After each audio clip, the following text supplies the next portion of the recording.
News.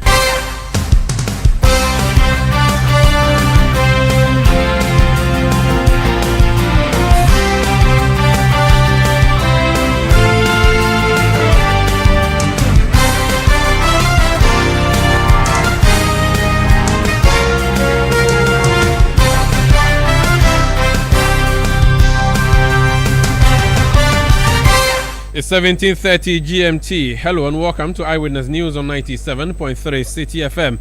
I am Umaru Sanda Amadu. Tonight I'm here with Akosombo.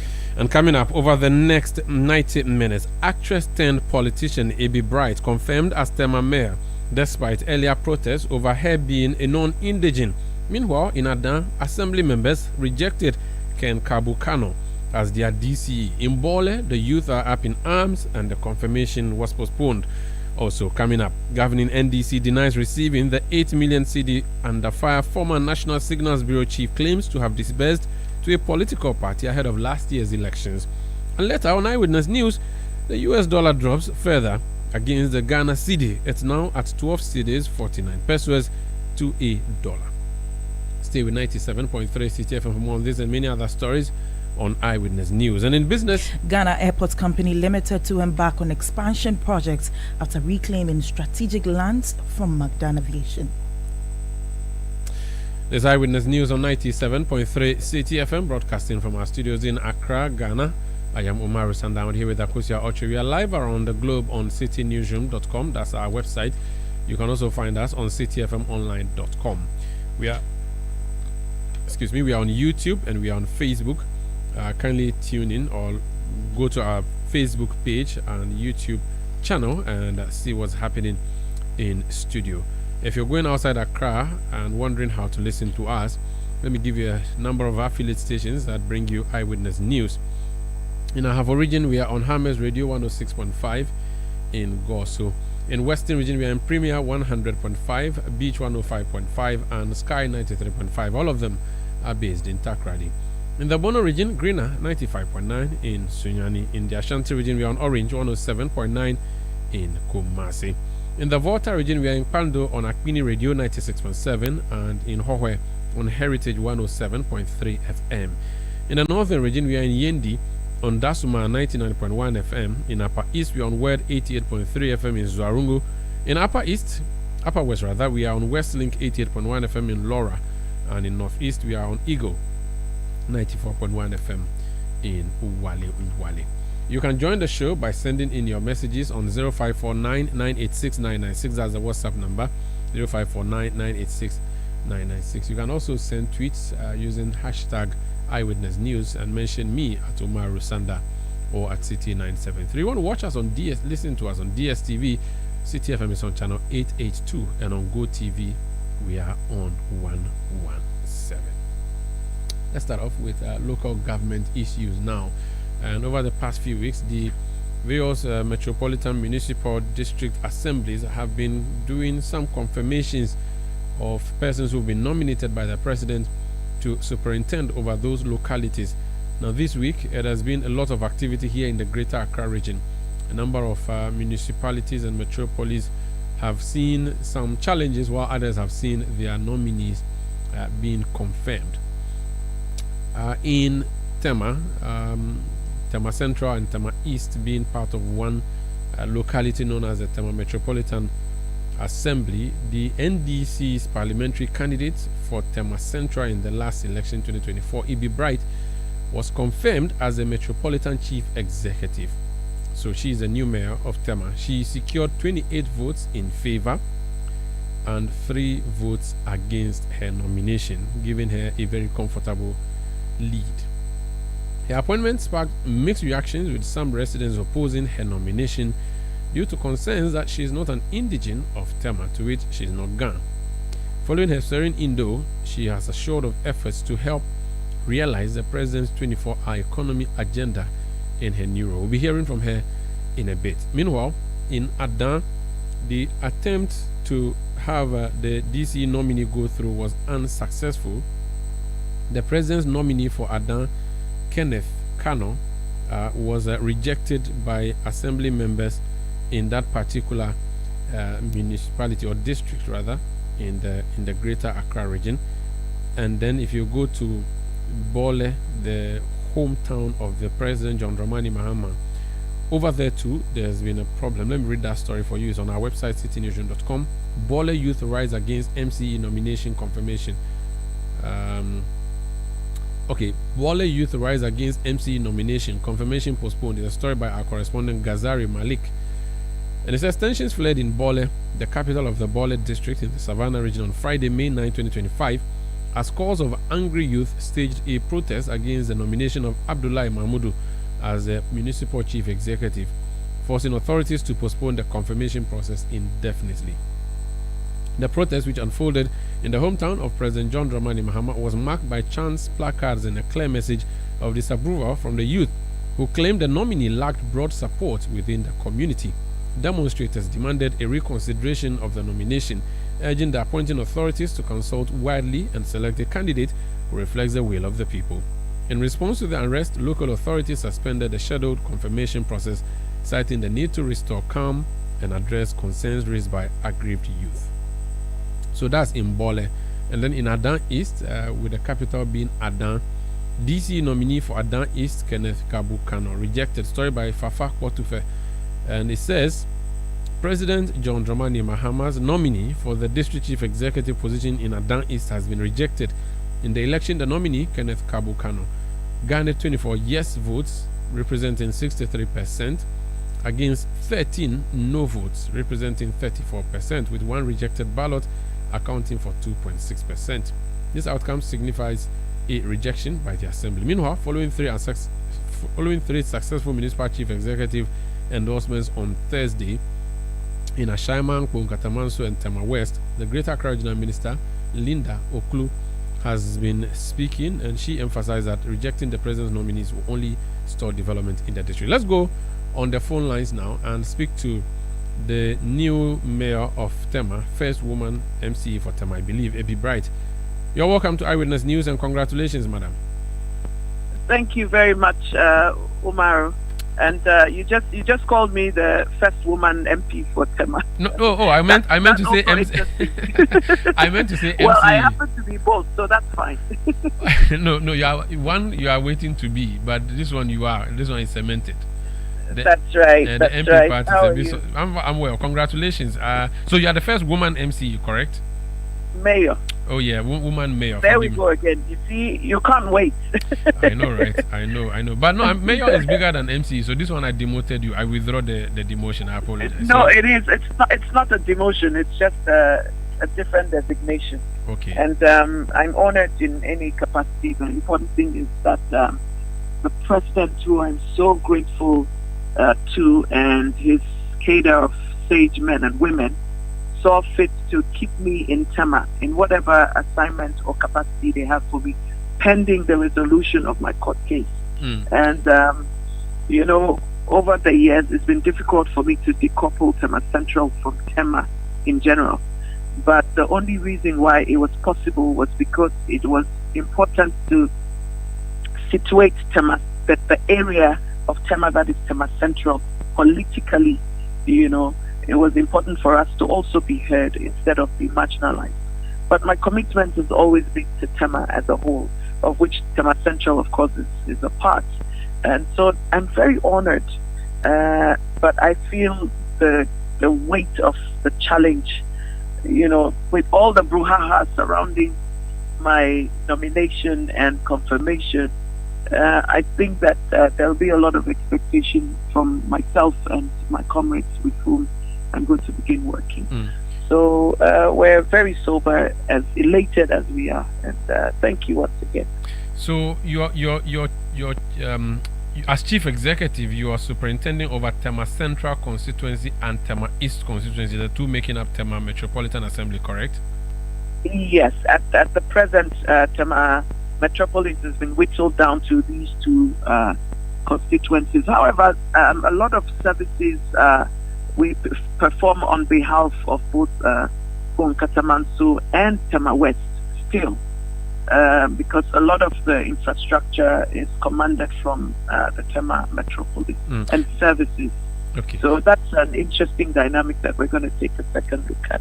And people Yeah. would come to you complaining if they notice a heap of rubbish at Sakumono, for instance, or Committee 18, saying that that's under Tema when it actually is in Tema West. That's municipality, correct? Well, that's a bit far. We have communities 2, 3, 5, and then yes, somewhere around Sakumono as well, where we extend, especially sewage services and stuff like that. Okay. And and sanitation. Yes. Before- Well, we would usually have this from 2, 3, and 5 because by extension, the infrastructure is still under our command and Okay. our control. Educate me briefly before we continue.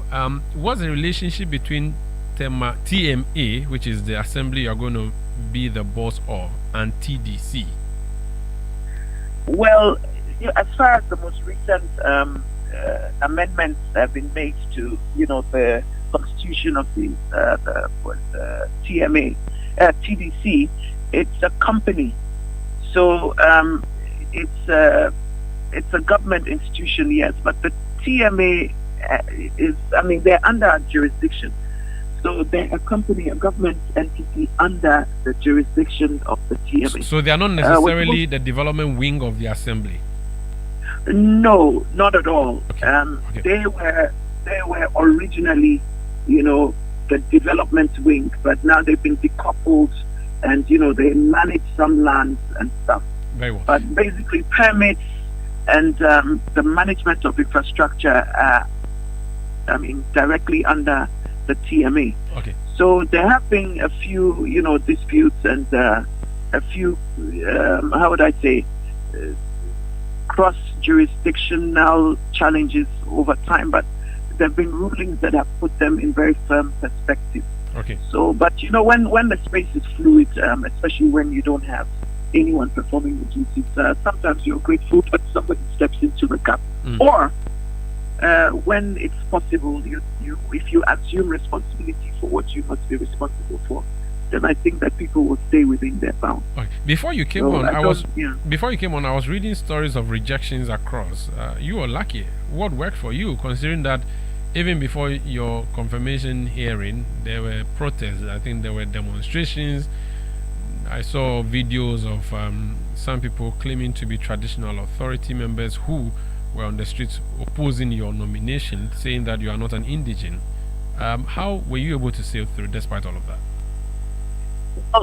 Well, I'm not one to speak much about these matters, but I think that it's important, especially because of the role that I play now, that I speak up a little bit. In all fairness to the traditional authorities, they have been solidly behind me. They have backed me, and welcomed me. I've been in this space for over 10 years and enjoyed a very good relationship with them. Some fomenters of trouble have tried to use the cloak and cover and invoke the jurisdiction of the traditional authorities, in their demonstrations and stuff. Unfortunately, it's put them in a very difficult situation, because these are people that in times past, had tried to make the case for the fact that they would prefer an indigene. Their concerns have not been unwarranted, because there's a natural, fear that people who don't identify with you or don't understand you and your culture might not be the best advocates for that culture and the development, that is unique, that must be presented, in its unique form for your people. So yes, the concerns have been legitimate. However, we didn't respond legitimately to those until the president saw it fit to nominate a stranger, so to speak, or a non-indigene in the person of Baby Bright. And then you see that somehow I'm not a stranger, because I'm the very definition of who Tema is today. My family is in its 5th generation here, but not just as a resident. I've also paid allegiance and homage and enjoyed a good relationship with the traditional authorities. But it's very difficult. You've made a pronouncement before. We have to work through those issues very, very privately. Now, beyond that is the fact that my confirmation, so apart from the traditional authorities giving their blessing, if you notice, then the grounds became calm. Also, that situation was foiled by misinterpretation.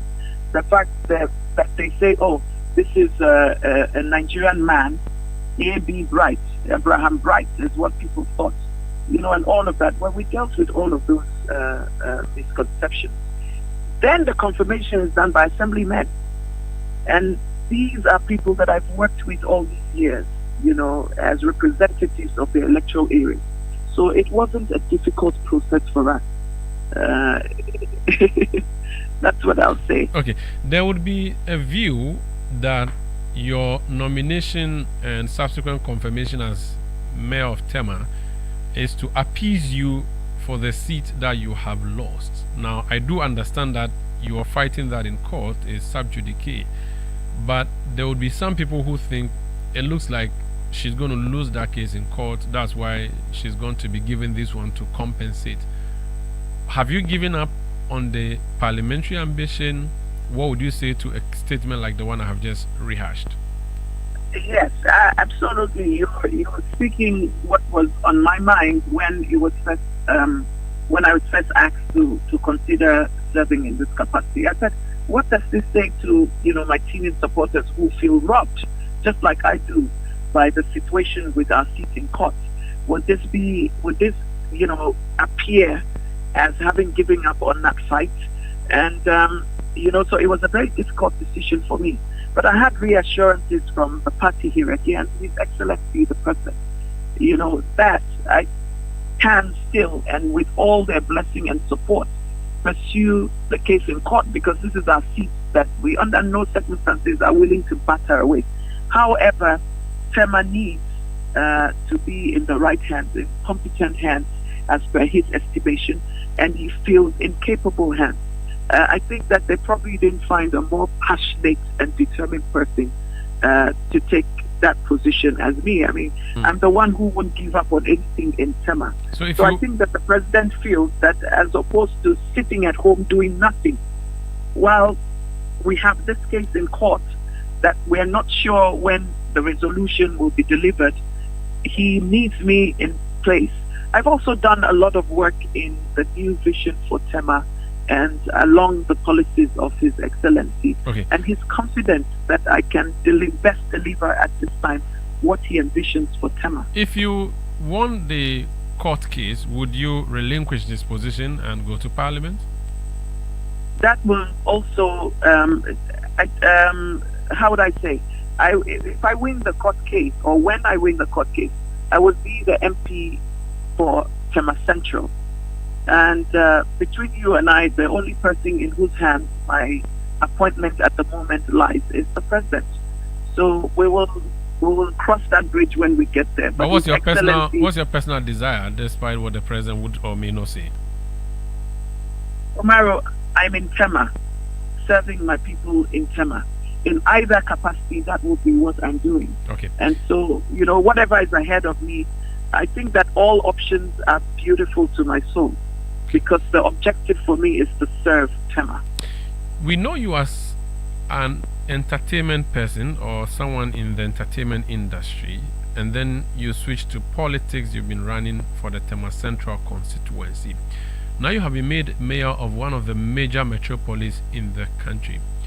What experience do you have in either your previous life or your current life that you believe would help you shape the development agenda of Tema? And by asking this question, I'm asking, what is going to be your priority areas? Okay, so let me use this opportunity to introduce myself properly. I'm a development communicator and a diplomat by training and by work. So I work with marginalized communities and development partners, to analyze the socio-economic, political, and cultural environments, and be able to guide the change processes that are important to deliver development. So this is what I do for work. The media and entertainment as being a part of my life that I've had the privilege to be able to enjoy, but it's never been my career. So I guess at the end of the day, what people see in public is what they assume that you are. So I bring to this position my wealth of experience in negotiation and in development communication to guide my people through the challenges that will prevent us from attaining development.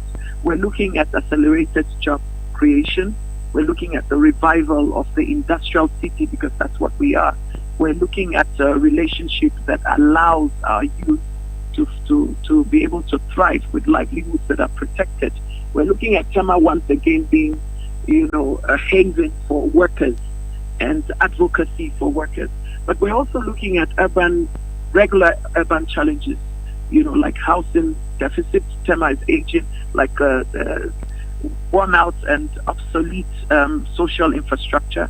So there's a lot that we're looking at, and thankfully my training allows me to be able to engage stakeholders to deliver results on these issues. I attended Tema Secondary School, so I do know Tema quite well. I know it's a very, very planned city. From the inception when it was created. But it appears that plan is long disappearing. So you have rural communities in Tema, so 23, 25. These are a bit on the outskirts, and people go to buy land there and just build. There really isn't a deliberate plan, so that if you saw housing projects in community 25, you can compare that with what is happening in, say, community 2. I do not know if your ambit goes all the way to 25, or that would fall within Ningo Pram or Bonkatama, so I'm not sure. If it does, I would ask how you're going to deal with planning in those parts. Then I'm also interested in the road connecting Community 1 to Maya, Tema Newtown.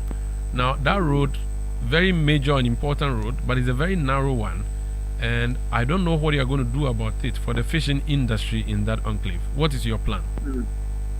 Well, yes, 25 and 22 and all of those fall outside the current boundary of Tema Metropolis.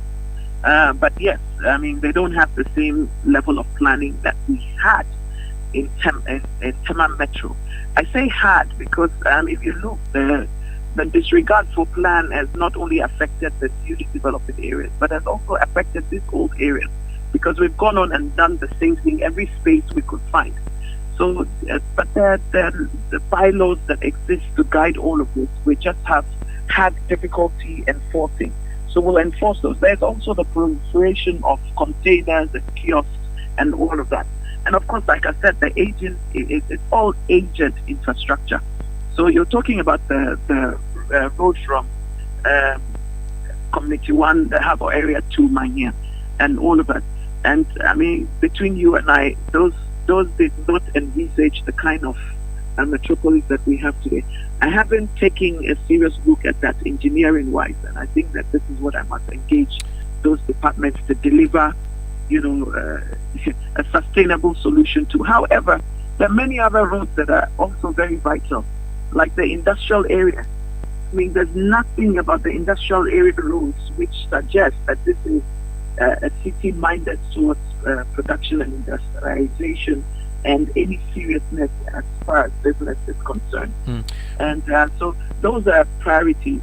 The regular roads seem to be okay, but the inner roads, in our communities, they're barely, they barely qualify as roads. So there's all of that. The infrastructure deficit is even beyond roads. It's all the way to security in terms of lighting and all of that. But these are almost low-hanging fruits that we can plug. We need to also tap a lot into the corporate social responsibility. I'm sure that industries will be ready to partner us if they can be assured that we will deliver. Put a little money and support into actually touching these projects and delivering for them. Thank you so much. I would invite you into the studio and have a more extensive conversation with you. But congratulations and thank you for speaking to us. Thank you, Umaru. I would be glad to speak with you once I assume my seat properly as the mayor of Tema. Thank you. Look forward to that. Ibi Bright, she is just been confirmed as the mayor of Tema Metropolitan Assembly. This Eyewitness News on 97.3 Citi FM. Let's go to the Savannah region. Sally Subi Awurebe Isifu is the Savannah Regional Minister. Mr. Minister, you're welcome to Eyewitness News. Thank you, my brother. The president gave you the region to manage, and his own hometown, you couldn't secure him a confirmation of his mayor. What is DC? What happened? It is not true that in His Excellency President Muhammad's hometown, we are not able to secure him a confirmation of a mayor. The confirmation is yet to come. So in the process, you only need to organize, have a date set, and thereafter, if the Honorable Assembly members accept the President's nomination, then the confirmation is actually sealed. But you had a date. You had a date. The date was today, but it didn't happen. I don't know who actually gave the date as today. The date is not today. We first proposed 7th as the date for the confirmation, but the necessary interaction and dialogue is still something that needs to be done. Then we postponed it to the Monday, that's 12th of this month. So I don't know of any confirmation which was scheduled for today. It was first scheduled by the presiding member for Wednesday, and it was again postponed to Monday. So there was this is what I'm aware. So there was no gathering of assembly members in Bole today for a confirmation of the district chief. Is it district or municipality? No, not at all. It's a municipality. It's a municipality. Oh, okay. The date which was actually set was on the 7th. That's Wednesday. So, but how come there was the youth also earlier on wrote to the Ghana Police Service, notifying them of their intent to demonstrate. Indeed, they said they were going to demonstrate on a Tuesday and continue same on Wednesday, and culminate that demonstration by coming to present a petition to the coordinating director on the 3rd Wednesday. This was clearly an attempt to provoke the processes of the confirmation. Okay. The exec sat and met and said that as people who think that indeed if somebody has a legitimate reason to demonstrate, he can do that, but he must do that by following the laws of the country.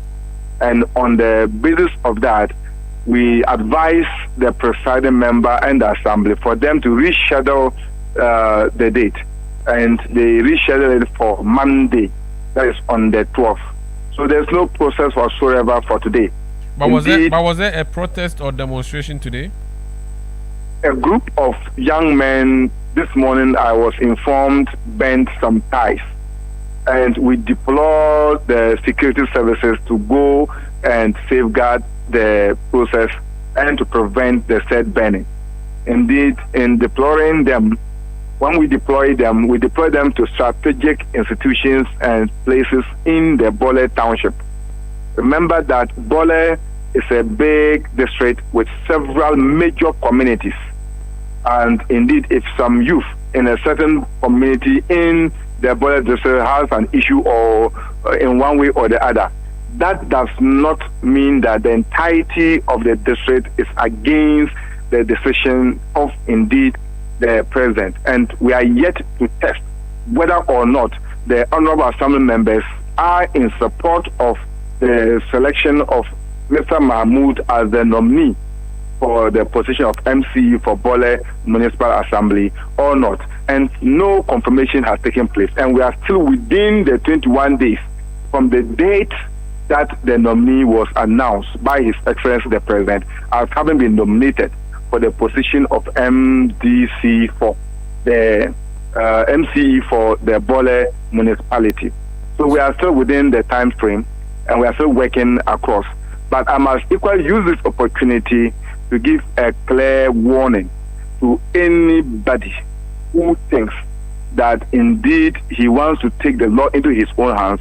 If they make any mistake whatsoever to try to mar the confirmation process, the forces of the state will deal ruthlessly with anybody.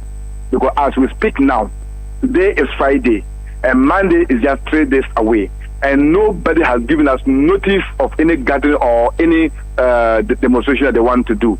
So it means that any notice which is supposed to be given, which is supposed to have the 5 clear days between the date of the notice and then the date of the said demonstration, to make it legal, Now we don't have anything like that, and therefore we cannot and will not entertain any group of people who thinks that they can take the law into their own hands. I can tell you, those who bend the ties, the security service are actually on a manhunt looking for them, and they shall be dealt with appropriately. Very well. Aside Bole, do you have other outstanding places you are yet to confirm local assembly heads? In fact, Savannah has 7 districts and municipalities, and we have had 6 of them, and all the 6 have 100% confirmation. It is only Bole which is outstanding, and by the grace of God, when we go on Monday, the assemblymen will speak. Very well. Thank you so much for speaking to us, sir. Most grateful, my brother. That's Salisu Biaurebe Aisifu. He's the Savannah Regional Minister. This is Eyewitness News on 97.3 Citi FM. Let me bring some of your messages before I take this break. Neodig Nia Tukwekwe from Accra says the government is working hard with its fiscal discipline, no reckless spending or borrowing, and good economic policy in keeping the city stronger. Abi National from Wa says these are some of GM's good works. The dollar will drop further. Nyoya Bright in Nottinghamshire, UK says the exchange rate has really exposed people. Some think tankers are now turning septic tankers in an attempt to credit Bawumia for what he didn't do. OC100, that's the name, OC100 in Ho West says, my cousin Yao Manfo in Kumasi changed $20,000, which is 340,000 cedis, to import goods from China in December. Today he will use 258,000 to import the same amount of goods, saving 82,000 cedis. God bless John Mahama for his good governance. Brilliant Fahad Ibn Okujeto from Central Town says, I'm very happy for Honorable Ibi Bright for becoming first mayor of Tema. May she help President John Mahama to succeed. Gusty Man in Brekum says, Phyllis Kwachi claimed today the fall of the dollar has nothing to do with any external factors, yet he didn't tell us exactly what they did that brought about that.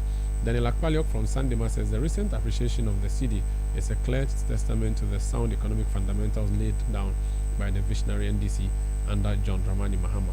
John Saduboy in La says, I want to appeal to all honorable assembly members to let first think about the development of our various areas so we can help the president to reset the country. You can send your message to 0549 986 996, 0549 986 996. Detailed news, unparalleled coverage. City News on 97.3 FM.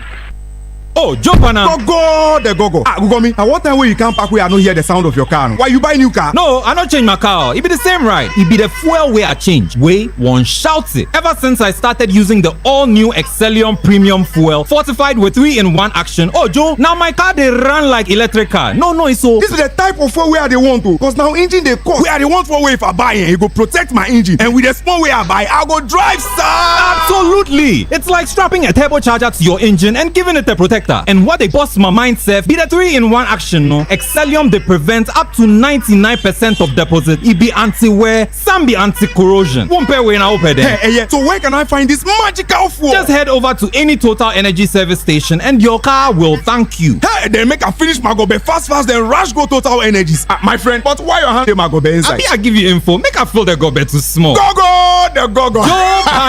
Excellium is designed to protect your car engine, decrease fuel consumption, and lower CO2 emissions. Don't say fuel, say Excellium. Choose Excellium, choose quality. Are you feeling tired after a hard day's work? Have you lost your appetite even for your favorite dish? Viral Blood Tonic is a nutritionally balanced, pleasant-tasting tonic fortified with iron and vitamins to boost your appetite and energy levels for high performance. Viral Blood Tonic, easy to take and good for the family. Viral from Danex Iting Starwin PLC. If symptoms persist after 48 hours, consult a physician. This advert is FDA approved. Visit West Africa's largest and longest running mining and power exhibition and conference, WAMPEX. It's happening from the 28th to the 30th of May 2025 at the Accra International Conference Center and the Grand Arena. This is your opportunity to engage with over 5,000 participants, including industry professionals from across the region. Don't miss out. Register now and be part of the future of mining and power in West Africa at www.wampexwestafrica.com. Headline sponsors: Metso, Goldfields. Other sponsors: B5 Plus, Newmont, Anglo Gold Ashanti, Zigen, Stanbic Bank, Hexagon, Protea Coin, Mantrack, the Bank Hospital, and Rand Refinery. Hey, so as for you, every day you are just pressing your phone. Why? Are they paying you? They are, Oma.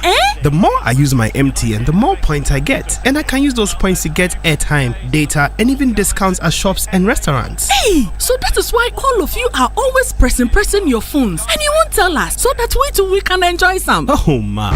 There's always more to enjoy with MTN Rewards. Just keep talking, testing, and browsing all day, every day to collect your points and use it to redeem amazing offers and discounted freebies right away. There's so much available for you. So dial *550# and get your reward today. Let's go everywhere you go. Kweku, have you heard what they are doing on MTN? Eyewitness News. Be there as it happens. You're welcome back. Let's do some more stories. And the Ghana Police Service has confirmed the arrival of 2 victims involved in a recent kidnapping case in the country. The 2, Evelyn Sewa Konedu and Anastasia Bedu, who were abducted in Nigeria through a romance scam, were rescued by a cross-border operation between Ghanaian and Nigeria security forces. Now, addressing journalists at the police headquarters in Accra, Director General of the Criminal Investigations Department, DCOP Lydia Yakudonko, urged the public to remain cautious about dealing with unfamiliar people online. Our last briefing on Tuesday, 6th May 2025, we informed you of the rescue of 2 Ghanaian women, Evelyn Sewa Konedu and Anastasia Bedu, who had been kidnapped and trafficked to Nigeria a few weeks ago. Their rescue was made possible through a collaborative effort between the Ghana Police Service, the Nigeria Police Force, and the National Signals Bureau of Ghana. As we stated then, arrangements were underway to safely transport the victims back to Ghana. I am pleased to confirm that at 1:45 p.m. today, on an Africa World Airlines flight from Abuja to Accra, I received the victims at Kotoka International Airport. They were accompanied by an official of the Research Department of the Ghana High Commission, who confirmed that they were actually the victims we were expecting, and she's here with us today, as she's been introduced earlier, to prove that she actually came with them. Both women are in stable condition and will receive the necessary medical attention. Following that, they will go through standard police procedures to provide their accounts to assist with ongoing investigations. The Ghana Police Service remains steadfast in its core mandate of crime prevention, detection, apprehension and prosecution of offenders. We are committed to ensuring that Ghana remains a safe and secure place for all. On behalf of the Inspector of Police, Mr. Christian Tete Yohonu, and the entire police administration, I extend sincere appreciation to all officers who contributed to this successful operation. Our deepest gratitude also goes to the Director General of the Research Department, whose committed efforts facilitated the safe passage of the victims from Abuja to Ghana. We also like to thank the families of the victims for their support at this time. They've been through a lot, but they've worked closely with us to ensure that their relatives were safe even before they got here, providing information for investigation and eventual rescue and arrival in Ghana. Finally, we would like to take this opportunity to alert the general public to a concerning rise in romance scams and other forms of online fraud. We urge everyone to exercise heightened caution when interacting with unknown persons online. Please refrain from sharing personal or financial information and report any suspicious behavior to the police immediately. That was the Director General of the Criminal Investigation Department, DCOP Lydia Yakudonko. But let's still stay with security matters, because analyst Emmanuel Kuteng has expressed reservations about the Interior Minister's plan to recruit civilians who aid in the arrest of drug addicts into the security services. The Interior Minister made a pledge during a visit to Sabon Zongo in Accra. In an interview with Citi News, Emmanuel Kuteng stated that while the move may appear beneficial on the surface, tackling illicit drug abuse requires a more holistic and strategic approach beyond recruitment. I don't think it is a good move at all. One of the critical challenges bedeviling our security institutions has to do with our mode of recruitment. And unfortunately, policymakers and by extension, people in power of authority, that's the politicians in quote, they seem not to appreciate some of these challenges. I think that tackling the drug menace needs a very holistic and nationalistic approach, not one that is focused politically. So to me, at best, this is a political statement he's making to his constituents. I don't think by way of policy, such a suggestion have any place in our security architecture. I don't find it anywhere in the world. Security analyst Emmanuel Kutin speaking there. Now, chairman of the committee investigating the 2023 Akosombo Dam spillage, engineer Isaac Kofi, has identified encroachment on the downstream flood zone, poor communication and weak stakeholder coordination as key factors behind the extensive damage caused to affected communities. Now, the committee was set up by President John Mahama to probe the spillage and make recommendations, including proposals for compensation. Now, speaking of the City Breakfast Show, Engineer Kofi noted that although previous spillages involved greater volumes of water, the recent one had a more severe impact. The top findings about the flood zone, which, well, human nature, people are living in some of the flood zone, downstream and upstream. And going forward, we think that those areas should be protected. There should be an airline for the downstream area where you make sure the flood zone downstream, because having spilled now, we could spill again in the future. Nobody stays there. So when there's a spillage, human nature is not, the human beings in that those areas are not affected. Now, the other one was also to do, the major one was the dam itself. The decision to spill was taken to also safeguard the dam. And I must say, well, we noticed that the case, for me as an engineer too, I think elsewhere, dams have collapsed because certain things did not work well. Their gates could not open. But in this case, the plant operations were okay. The gates, they were able to open the gates, they were able to spill out the amount of water. Nevertheless, the amount of water they spilled is something that we can also talk about. So, and then of course, the spillage was as a result of more than expected inflow. That was Engineer Isaac Kofi, chairman of the committee tasked to investigate the Akosombo Dam spillage. This is Eyewitness News on 97.3 Citi FM. We are coming to you from our studios here in Accra. I am Omar Sandamod here with Akosia Ochre. Now, the former head of the National Signals Bureau, Kwabena Edu-Buahin, you do know, is standing trial. The Attorney General has brought many charges against him, several counts against him on a number of alleged or suspected crimes. Now, 2 days ago, we saw what looks like a leaked memo from him to his boss or former boss, National Security Coordinator. And in that, which is a document which is supposed to be classified, we see him explaining some expenditure he engaged in.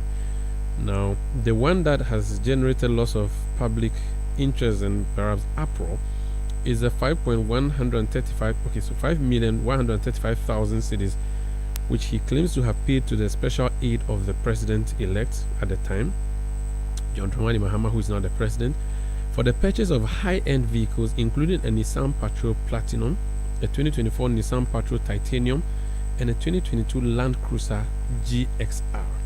Another part that has interested many is where he said that 8.3 million cedis was allocated to an opposition party for procuring communications equipment to support election results coalition. Let's speak to someone who was in the thick of affairs of the last general elections, Dr. Rashid Tanko Computer. He's Deputy Director of Elections and IT of the National Democratic Congress. Doc, you're welcome to Eyewitness News. Can you hear me? Hello, Doc. Good evening. Hello, good evening. Yes, can you hear me? Yeah, I can hear you. Great. I didn't know that you were giving as much as 8.3 million to procure communications equipment, and yet you were fighting the government so hard. Did that money come to you, your party, or it went to another party? I'm sure it went to another party. The opposition party they are referring to are their collaborators. You know, when we're attending IPAC, you knew their collaborators. No. Those who were supporting them. No, I don't remember. Can you remind us, please? Recently, they even supported them for their demonstration. You saw it. Who are so those? They are referring to opposition. Sandra, do you want me to mention it? Didn't you see them? No, I was not in When town. they did their demonstration, the MPP did demonstration with some political parties who says they were supporting them in the demonstration. Is that not true? Yes. Those parties were also in opposition, yet they didn't see the need to fight MPP to get power. They were rather interested in supporting the MPP to be in power. So it's understandable that they would have been supporting them to make sure that they continue to be in power. But for the NDC, okay, go ahead. We never had anything whatsoever. Does it even make sense to you, Sandra, that our opponents will give us resources to defeat them in an election? To give us communication gadgets or equipment to do our elections in order to defeat them. Does it make sense to anybody? Maybe it's in the advancement of democracy, you know, all of those things. National security NDP advancing that democracy, wanting NDC to win an election and defeat them. maybe national security is above partisan politics, so they believe that all parties should be resourced. Sandra, national security at that time was led by Dankwa Institute leaders. They were all party apparatchiks who were sitting there. And so how can such group think that NDC was the professor that let's support NDC to beat MPP? Does it make sense to anybody? Sometimes these MPP people, I don't understand them.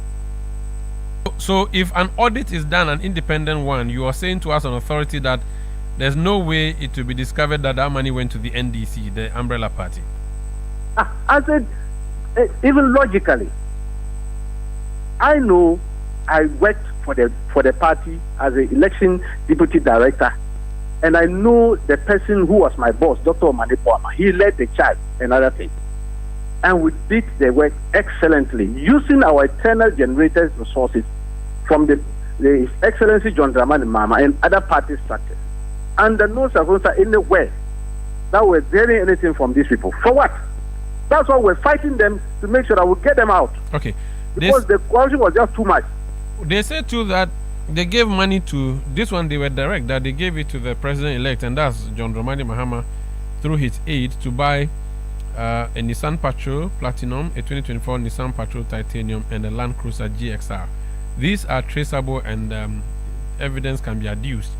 Do you know anything about that? I don't know anything about this. Completely, I don't know anything about this. And I'm saying that, you know how MPP are very crafty and changing narratives. They'll sit down there and cook their own stories and want everybody to fall in line with it. That is how they are made up. Do you know whether or not before the swearing in, President Mahama had a Nissan Patrol Platinum, a Nissan Patrol Titanium, and a Land Cruiser GXR? I don't know. At that time, I wasn't working at his office. We were working at the party secretariat. So I wouldn't know much about this thing. So it's possible that he has it. He did what? It's possible that he was given these 3 vehicles. How can that be possible? How can I talk to something that is a probability? And I know the caliber of the president that we have. He won't stoop that low to these people. I see. Doesn't the state hand over security vehicles to the newly elected president? Isn't the state supposed to provide security? Maybe these were vehicles provided to the president-elect because it's by law the state security is supposed to give him protection, and that includes transportation. That makes sense, doesn't it? This MPP administration, which was exiting, it appeared they were so bitter that His Excellency John Dramani Mahama came into office, won the election again. Do you know that even when he was declared winner, they never provided any security to his area? Until people started agitating and talking, they were not zero. They were just not happy that he won the election. I mean, he was supposed to be briefed 24/7 because he was then the president-elect.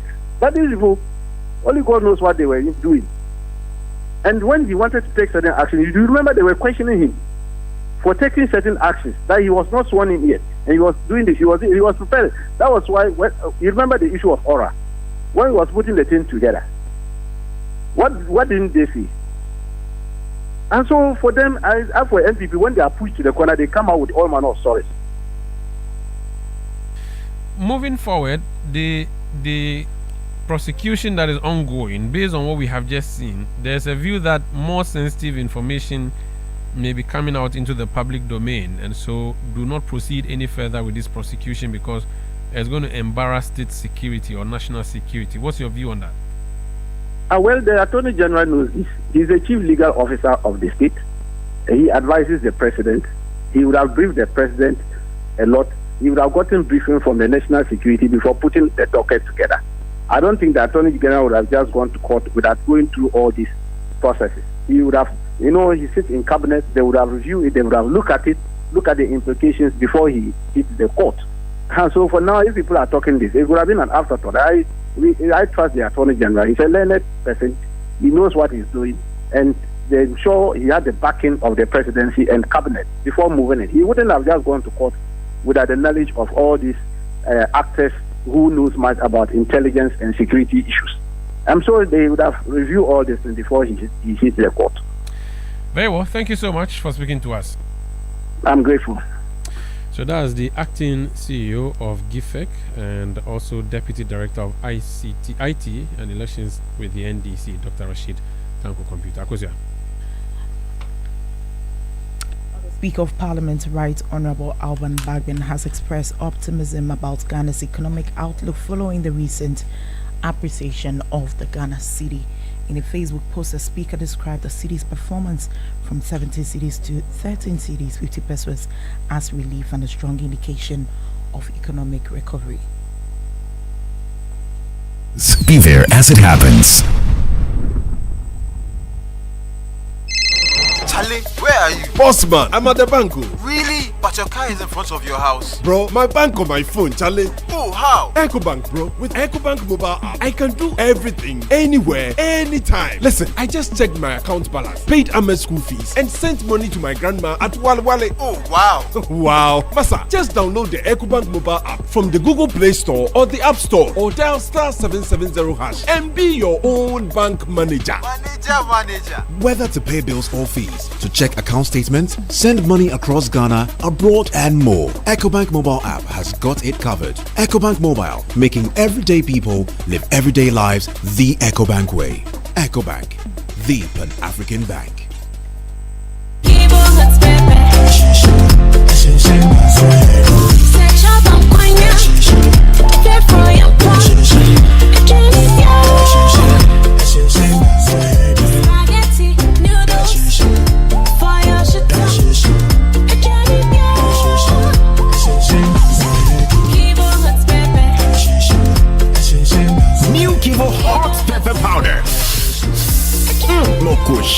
This advert is FDA approved. Get the details. Every significant financial transaction, every market movement, and all the policies that affect your business. Citi Business News. Be informed. Time now for the Friday edition of the Citi Business News on Eyewitness News. I am Akosombo. Let's bring you the details. Now, the Ghana Airports Company Limited is set to explore new development plans for over 16 acres of prime airport land reclaimed from the Magdan Group of companies. Or possible uses include aviation-related expansion projects or public-private partnerships to enhance operational capacity. Or this is part of the company's broader strategy to optimize infrastructure and also improve revenue generation. There's more in the following report. This development follows a court ruling in favor of the Ghana Airports Company Limited, which grants the state-owned company full re-entry and possession of 2 parcels of land located near the Kotoka International Airport. In February 2025, the Ghana Airports Company Limited initiated legal action against the Magdan Shipping Company and Airport Logistics Limited, both subsidiaries of the Magdan Group, citing long-standing breaches of land lease agreements and unpaid ground rents amounting to $26,296. The company also sought a perpetual injunction to bar the defendants from further interferences with the properties. After filing for summary judgment on grounds that the defendants had no valid defense, the Accra High Court ruled in Ghana Airport Company Limited's favor on May 6, 2025. The court granted all reliefs requested by the Ghana Airport Company Limited, including the repossession of the land and an award of 50,000 Ghana cedis in legal costs. Ghana Airport Company Limited is expected to announce detailed development plans for the reclaimed lands in the coming months, aligning with its long-term infrastructure and commercial strategy. That was Daniel Sakite with that business desk report. Now, Ghana's critical role as a transit corridor for Burkina Faso, Niger, and Mali is generating over $34 million annually for the national economy. Well, the revenue is attributed to services linked to the handling and transportation of transit cargo. Well, Deputy Chief Executive Officer of the Ghana Shippers Authority, Prince Henry Ankra, who spoke on behalf of the CEO at a sensitization workshop in Tema, noted that these gains could rise significantly if persistent challenges in the transit trade ecosystem are tackled.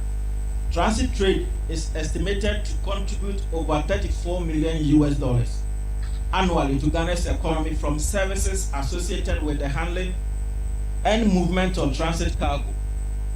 These benefits, notwithstanding, Ghana's transit trade is beset with myriads of challenges that threaten to erode the gains made over time as the preferred corridor in the sub-region. Transit operators have reported issues such as high charges by service providers, incessant port delays, high haulage costs, numerous checkpoints, deplorable road track conditions, lack of rest stops, and other non-tariff barriers. Distinguished participants, the solutions to the above challenges require nothing less than the collective efforts of all stakeholders in the transit ecosystem. That was Prince Henry Ankra, Deputy CEO in charge of operations at the Ghana Shippers Authority. Now, the African Center for Tax Policy Research is calling on the government to redirect rather than abolish the 1% COVID-19 health recovery levy. While the center proposes the levy be used to support the Ghana Medical Trust Fund, popularly known as Mahama Cares, a new initiative aimed at financing treatment for chronic diseases. While the center believes channeling the levy into the health-focused fund would ensure continued public benefit from an existing tax mechanism. Daniel Udromensa has more.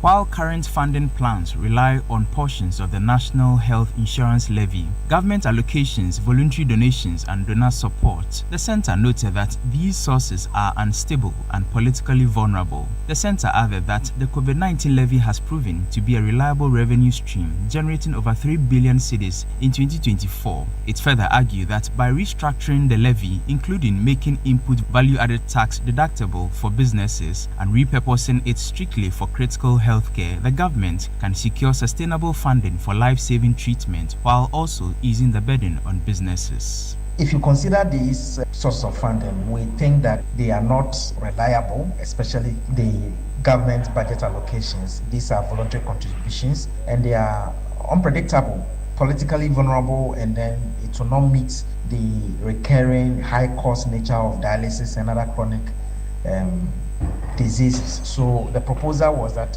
even though we heard that the 1% will be removed, and that can go.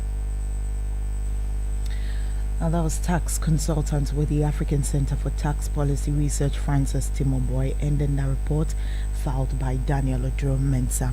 Now, the Food and Beverage Association of Ghana, FABAG, says prices of key imported products like rice and sugar have started to fall, with further reductions expected in the coming weeks. While the trend is being attributed to the recent strengthening of the cedi against the US dollar, which is lowering import costs across the sector. FABAG tells Citi Business News that while the development is welcoming, a coordinated national price reduction campaign is needed to ensure that the benefits are fully passed on to customers. Prices have dropped to 10% in somewhere in the area of rice and sugar, and indeed it will go further down.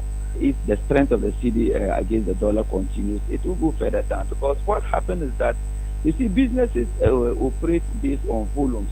And so if your prices are down, you will increase your demand, and then demand goes up. It means that you have achieved volumes, and the quicker you turn over your stock, the better.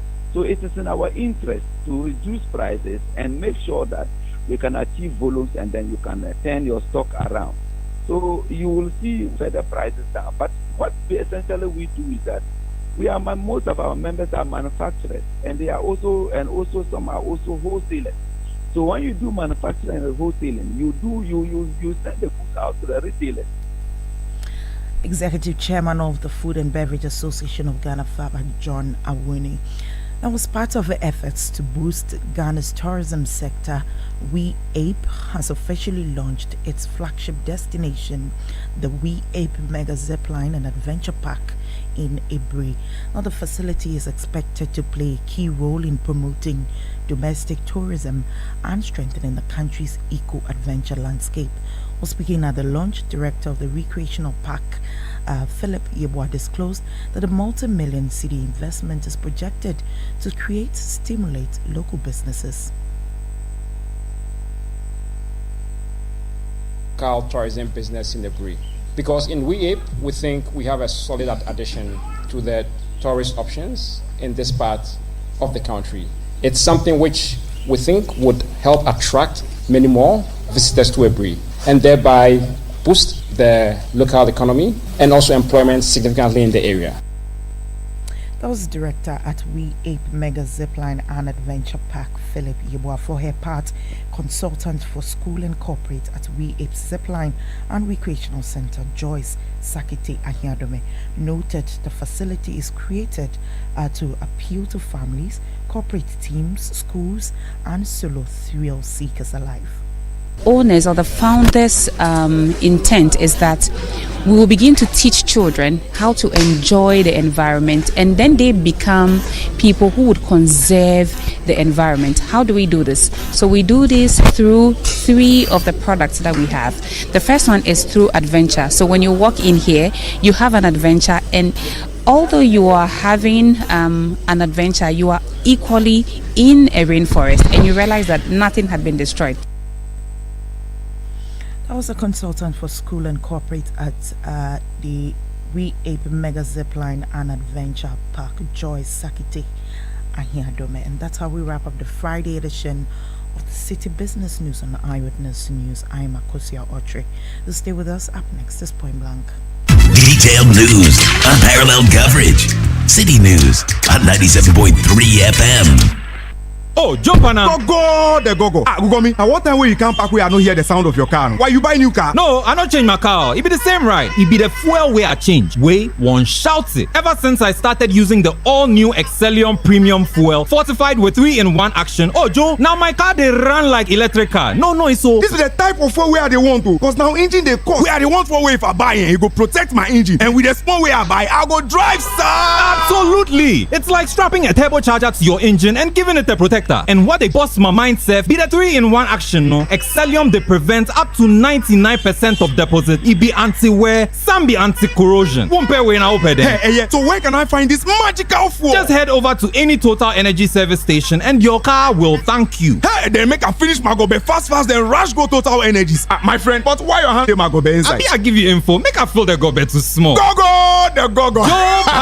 Excellium is designed to protect your car engine, decrease fuel consumption, and lower CO2 emissions. Don't say fuel, say Excellium. Choose Excellium, choose quality. Polytank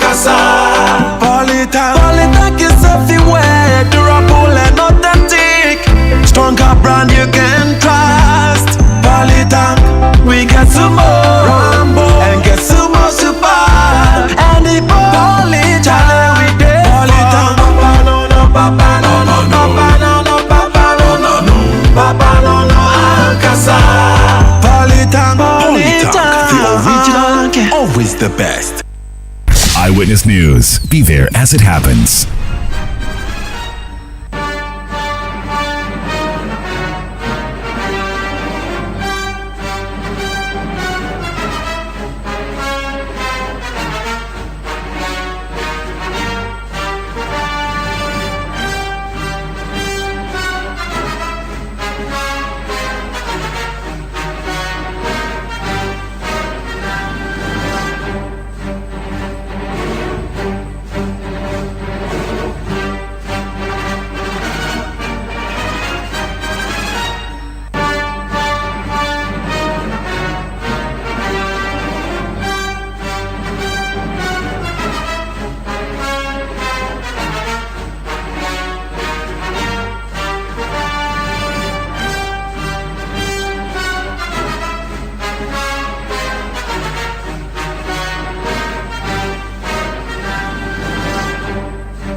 This is Point Blank on Eyewitness News. I am Umaru Sandama. Tonight on Point Blank, we are talking about the Ghana Citi, which lately has been behaving in an unusual manner. The Citi is doing remarkably well against the US dollar. So, where did we get that from and how sustainable it is? Joe Jackson is CEO of Dalex Finance. He has been monitoring the forex space for years. He understands the dynamics of inflation, depreciation, and others. Let's speak to him and find out. Is it strange? Joe, you're welcome to Point Blank on Eyewitness News. Good evening, Umar. Your line is very faint today. I can barely hear you, but go ahead. I guess it's because it's threatening to rain. Maybe the networks are doing what they usually do. Can you hear me now? I can hear you. You go ahead. I'll do my best. If you can hear me clearly, we are fine. I can hear you loud and clear. So the question is, what are we getting right? Was it sheer luck or we did something? And how good is the situation currently? Okay, first of all, let me start with that the situation is good. We are in a good space. And we are in a good space because the stars aligned for us. And better still, because of our own internal commitment and discipline that we've shown in this year, we're able to take advantage of the situation when the stars are aligned. Now, what do I mean? First of all, there was the Trump war, tariff war. Now, that Trump tariff war meant that the dollar depreciated against all major currencies. So, first of all, ab initio, it's not surprising that the Citi is also experiencing an appreciation, because that's what happened to most currencies in the world.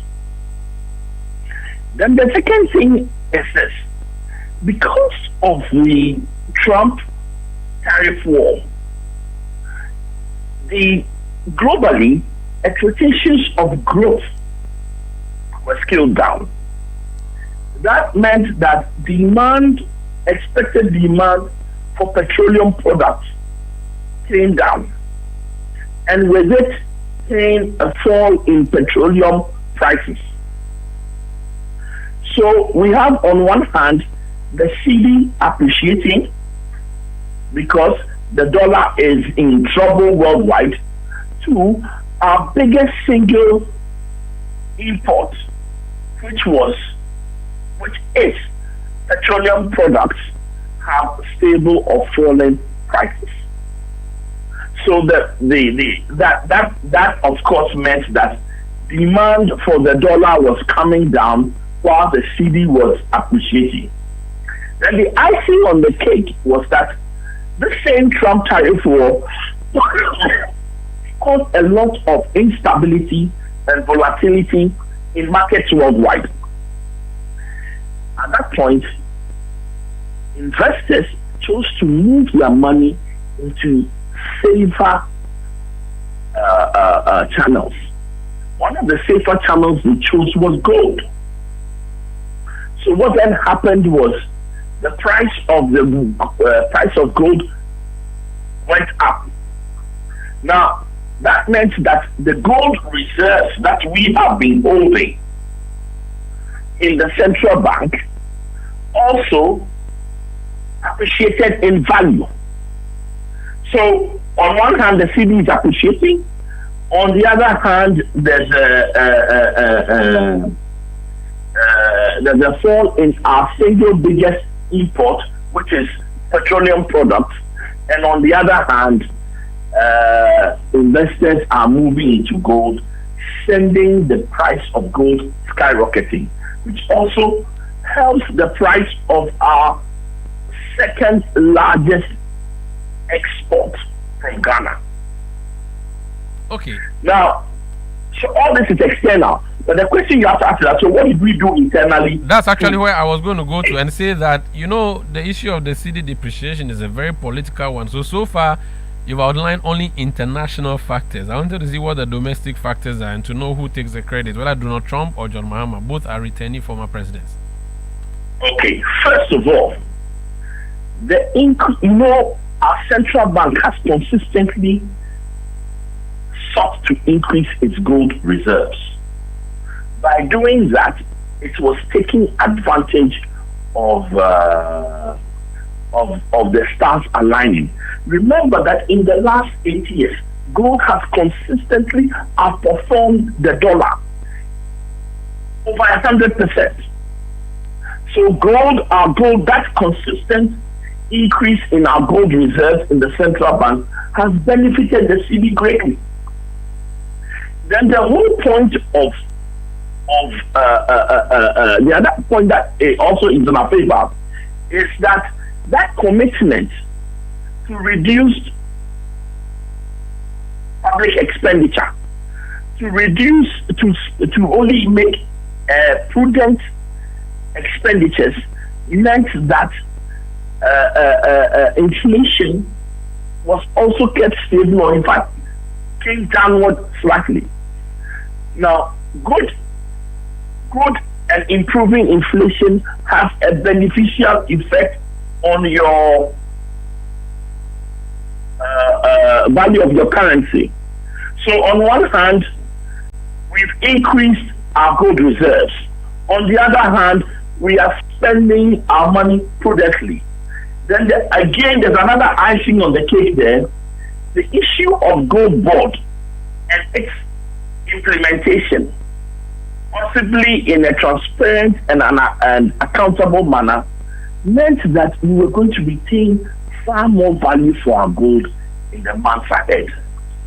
So, and there was that internal commitment to prudent economic behavior, that commitment to create the gold board, the commitment to increase our gold reserves. That is why we have been able to take advantage of the beneficial external factors. Remembering that not all countries, even in West Africa, and you don't have to go far, go to Nigeria and see that they have not been able to take advantage of the beneficial external climate like Ghana has been able to. So these are the local and international factors that came together to ensure that the cedi is not only being stable but actually rising against the dollar. It's a big deal, it's a political tool, but how sustainable is this? Now I'm asking this question selfishly because I just returned from the States with a few dollars, maybe 50 or 10. I was hoping to change so that I get 16 cedis or more, and then suddenly I was told no, it's 12.45. If anyone in my shoes listening to you tonight were to ask for your advice, what would you say? Should you go, and people are jokingly saying on Facebook and other social media platforms, that listen, go and change your dollars now, this is going down forever. Is this sustainable? First of all, Mario, you're a very selfish person. Look at how Ghanaians we have suffered.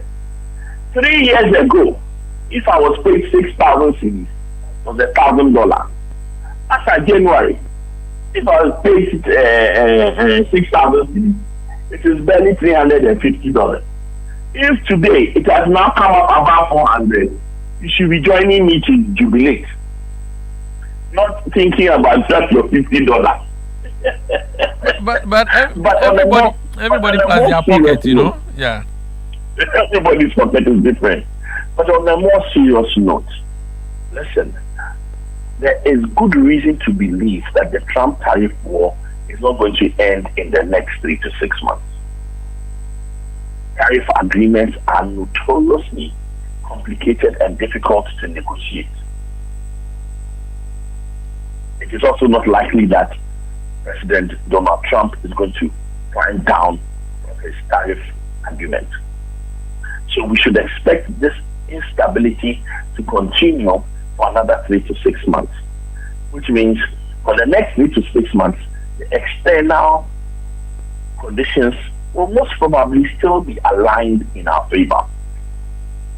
If we continue to do what we are doing, increase the gold reserves, be prudent about our public expenditure, even reduce the public expenditure, it will help reduce the cost of borrowing.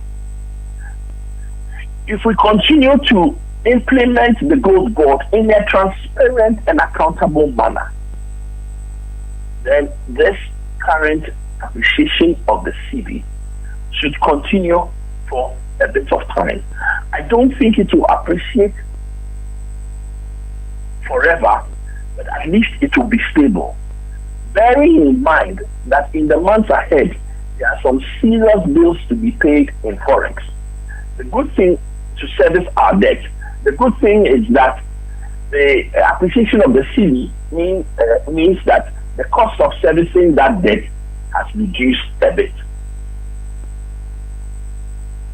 So, Maru, hold on to your money for the next 3 to 6 months because things are going to be stable.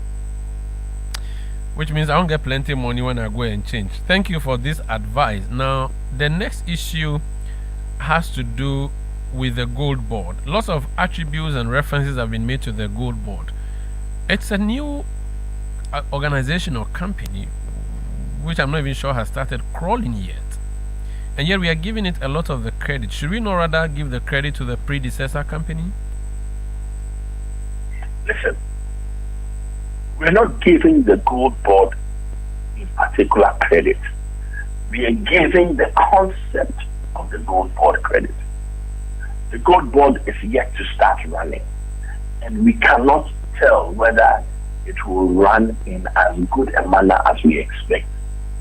But bear in mind that last year, one of the significant things that the past president left us with was he said in his final State of the Nation address that he had come to meet $6 billion in reserves and was leaving us with over $8 billion in reserves. That sounded great. What he didn't say to you was that at the beginning of 2024, we were down to 2 million or less in reserves, down to 0.8 months of imports, and that it was the Gold for Reserves program. However spasmodic it was, however corrupt it was, however the drawbacks and intransparent and non-accountable it was, it still delivered that increase in reserves that has helped keep all of us. So remember that the concept of the gold board and the concept of gold for reserves is a fantastic concept. And some of us have been supporting it and become evangelists for the concept. Even if gold board promises and delivers 60%, 70% of what its potential is, I will still be applauding and saying well done because it can do a lot for this country.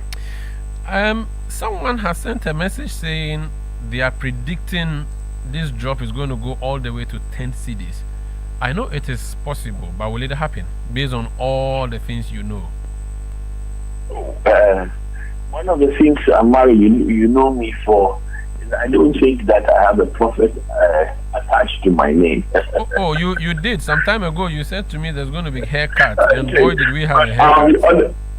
I'll be honest with you, I don't think it will go down as low as 10.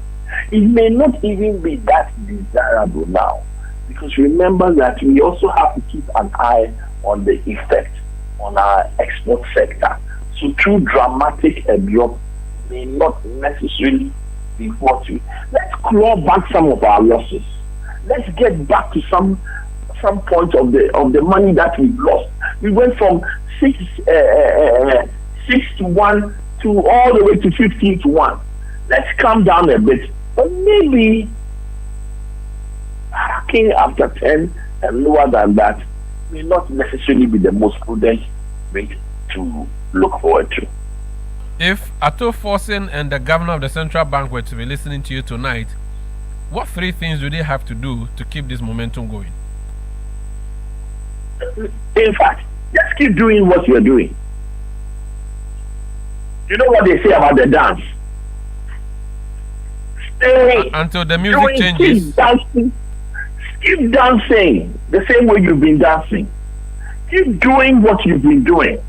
Whatever you have been doing, it has enabled us to take advantage of the external beneficial partners.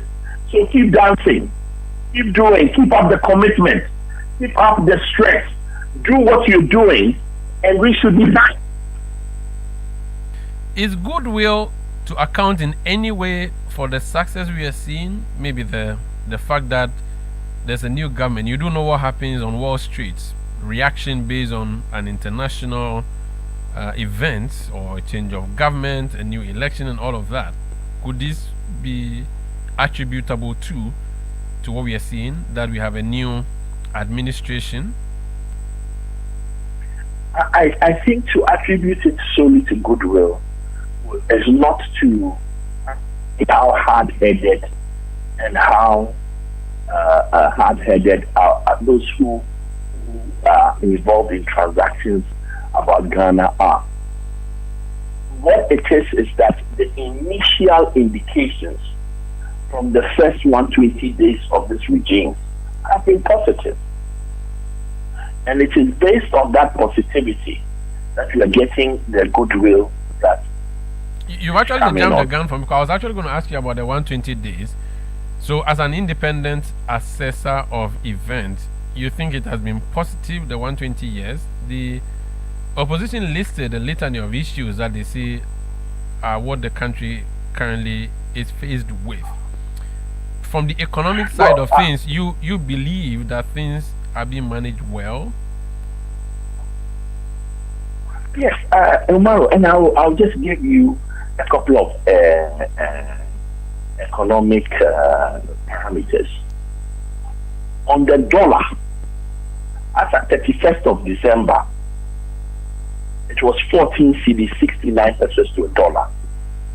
As at the 7th, 2 days ago, it was 13 cedis, 27. That's a significant improvement in the value of the cedi. You have to give them a green light on that one. On inflation, at the end of last year, inflation was 23.8%.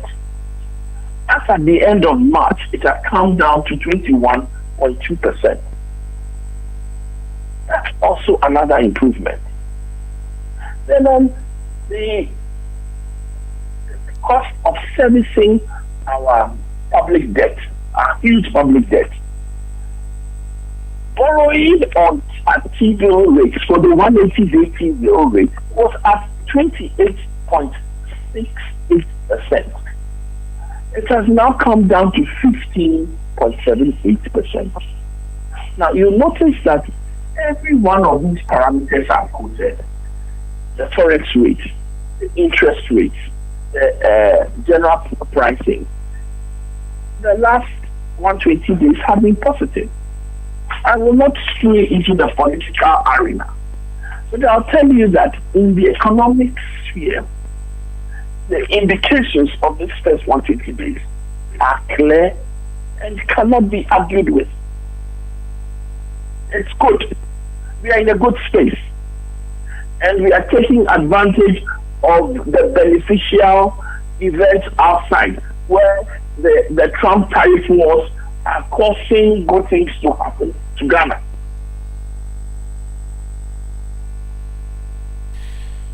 So lots of credit there. We wait and pray that it becomes sustainable. Thank you for speaking to us, sir. Thank you too.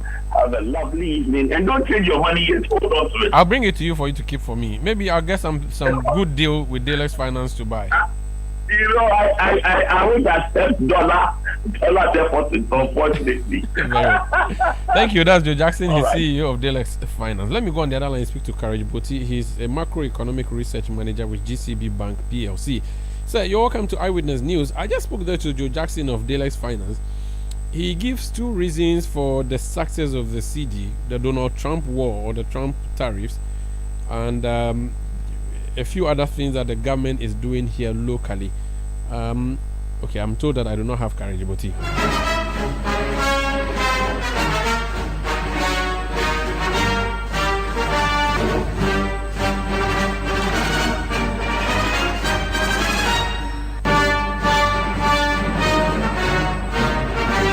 Apologies, I will not be able to do that interview with Courage Boti. Actually, time is fast spent. But that's how we end tonight's and indeed this week's edition of Eyewitness News. Came to you from our studios in Accra, 97.3 Citi FM, relevant radio always. I am Umaru Sanda Amado. Tonight I did this with Akosia Ocho. Production, as always, by Kobina Wilson, Beverly London, and Sami Wiafe. Of course, Juliana Odami was also on the production tonight. Technical support from Desmond Nyaku and Emmanuel Usu helped us with the new media side. We'll be back on Monday at 17:30 GMT, inshallah. But up next, I'll leave you in the hands of the competent Citi sports team, Benjamin Nketia and the Citi sports team. They bring you Sports Panorama tonight. Please stay tuned in and enjoy. If you want more current affairs and news, do tune in to Channel 1 Television. At 8 p.m. tonight, we have Channel 1 Newsroom or CNR. And tomorrow at 9 a.m., we have the big issue with Salam Kojadono on TV and on radio. Thank you for listening. Have a great weekend.